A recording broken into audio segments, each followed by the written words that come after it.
Paul, what we saw was a nominee who's very likely to be chairman and would be kind of confirmed much faster if it wasn't for the other politics involved related to kind of the general partisan divide we have on the Capitol Hill. But more importantly, the DOJ investigation into the Fed.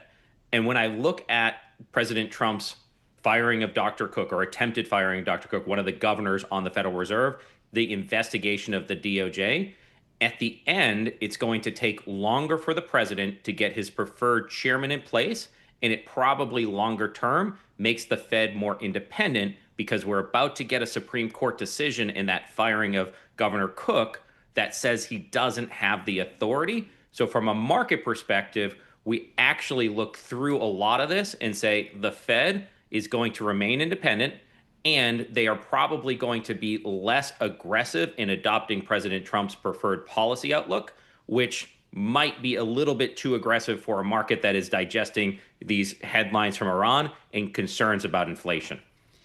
But is Senator Tillis going to just hold things up, Ed, because he said he's going to withhold his support for Warsh until President Trump's investigation into current Fed Chair Jerome Powell is wrapped up? I guess that's concerning the new expensive Fed building that's still under construction. Yeah. So, Alexis, yesterday, Senator Tillis used his time to put up construction materials and timelines, not to ask questions. And the question I get here at Raymond James is, are we going to see him withhold support by just not voting, or is he going to vote no? That's actually two fundamentally different things because it's a 13-11 breakdown on the committee. If he votes no, that's 12-12. And if it is not an affirmative vote, that nomination doesn't go directly to the floor. If he withholds support, maybe that's 12-11. I think he's probably at this point going to vote no. And then when we get to the floor, why this matters, in old rules of the Senate majority leader could just do a discharge petition and get a simple majority to say, let's kind of bypass the committee. Let's get this vote onto the floor.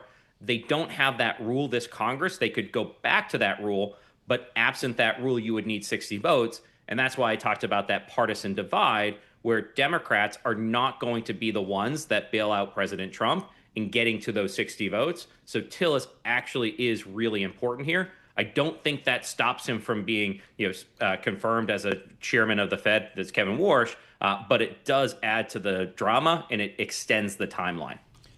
What are your sources telling you in Washington, Ed, about the White House thinking on this? I mean, how far does the president want to push this here, given that it appears that Mr. Tillis does have a lot of leverage here?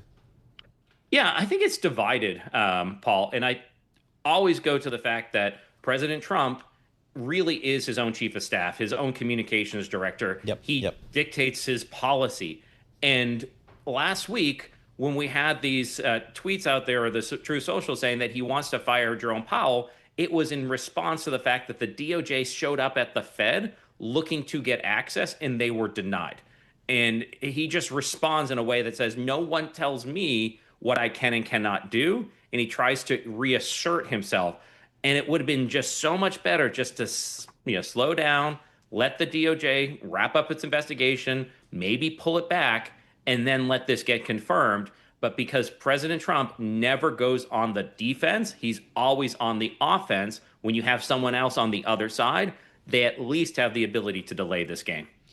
Hey, Ed, looking ahead to tomorrow, Israel and Lebanon are set to resume direct talks there in Washington. I understand Mike Huckabee, the U.S. ambassador to Israel, is expected to attend them. What do we expect the outcome of those talks to be between Israel and Lebanon tomorrow? Yeah, I think the base case, Alexis, is a continuation of the ceasefire. And this factors directly into what the United States and Iran can have a conversation on. The preconditions of Iran to sit down is that ceasefire continues between Israel and Lebanon.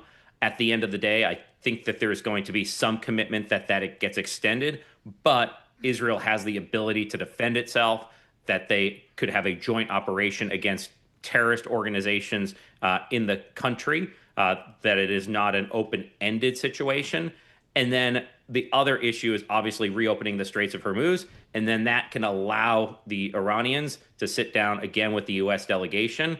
So this here is kind of a foundational issue that has a larger impact on the U.S.-Iran conflict.